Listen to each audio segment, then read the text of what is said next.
Things Fall Apart by Chinua Achebe. Full summary and analysis.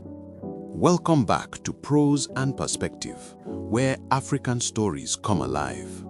Today, we are diving deep into one of the most powerful novels ever written in African literature, Things Fall Apart by Chinua Achebe. This book isn't just a story, it's a lens through which we see tradition, disruption, courage, and tragedy. And in the next several minutes, I'll walk you through a clear summary, compelling character breakdowns, and the themes that make this novel timeless and globally relevant. Whether you're studying for an exam, preparing an essay, or just love great storytelling, this explanation is for you. Summary of plot.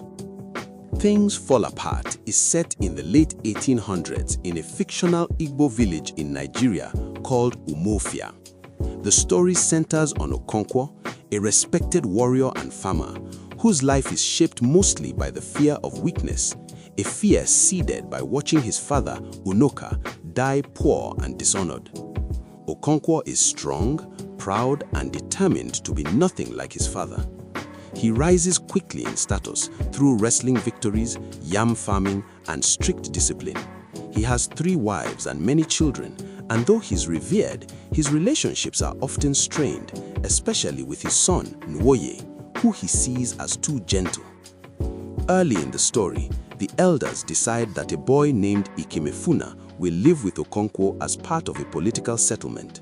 Ikemefuna becomes like a real son, especially to Nwoye, until tragedy strikes when the oracle orders his death. Okonkwo participates, brutally cutting him down, fearing that showing emotion will make him appear weak. This moment marks a turning point in the novel, not just for the characters, but for the tone of the entire story. Time moves on, and Okonkwo's life continues with trials and triumphs. But when his gun accidentally goes off and kills a clansman during a funeral ceremony, tradition forces him into 7 years of exile in his motherland, Mbanta. While Okonkwo was away, profound changes sweep through Umuofia. Christian missionaries arrive, bringing a new religion that slowly fractures the unity of the clan. Some villagers convert, including Nwoye, leaving Okonkwo distraught and powerless. When Okonkwo returns from exile, he expects to restore the old ways. Instead, he finds a transformed society, one where the elders have lost influence and colonial authority grows stronger.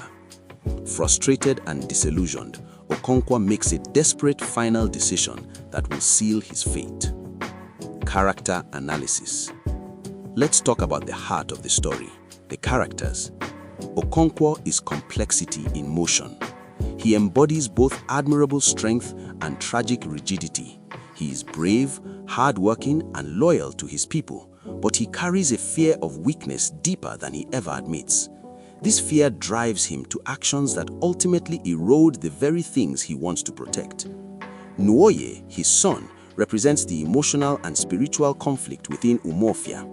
Nwoye is sensitive and seeks meaning beyond strict tradition, making him open to the missionaries, which breaks Okonkwo's heart.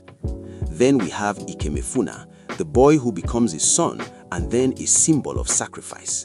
His death is one of the most haunting moments in African literature, exposing the clash between personal allegiance and societal rules. And the women, like Ekwefi and Ezinma, bring depth and emotional intelligence to the story, showing us that strength isn't only physical, it's emotional resilience. Themes explained. Now, let's unpack the big ideas, the themes that make Things Fall Apart not just a story, but a mirror held up to society. 1. Tradition versus change.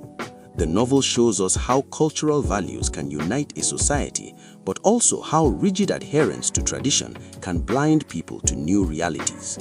When the missionaries arrive, some villagers find hope in the new belief system, while others cling to the old ways, refusing to adapt. 2. Masculinity and fear. Okonkwo's identity is tied to being manly, but Achebe challenges our understanding of strength. Okonkwo's aggression comes from fear of being weak like his father, and that fear becomes his undoing. 3. Individual versus society. Okonkwo's personal tragedy is that his community changes faster than he can adapt. His downfall isn't simply caused by colonialism, it's caused by a conflict between personal conviction and a world that refuses to be the same. 4. The impact of colonialism. The arrival of the white missionaries marks a silent but seismic shift. It's not just religion, it's power, education, and allegiance. Some converts find freedom in the new religion, others lose their ancestral identity. Achebe doesn't paint this in black and white, but in shades of complexity. Why this novel still matters. Why does Things Fall Apart still matter today? Because it's not just a book, it's a bridge. It's one of the first African novels written in English that tells African stories from the inside out. Achebe didn't just write a story, he shifted the narrative of African identity on the global stage.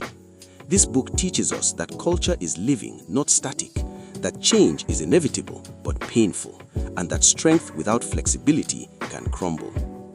If you are studying Things Fall Apart for school or simply exploring African literature for the first time, drop a comment below with the part you found most striking. I'd love to hear your perspective. Don't forget to like, subscribe, and hit the notification bell so you never miss an African story explained in a way that's simple, deep, and unforgettable. Until next time, stay wise and read deeply. Afri thinking, heart feeling.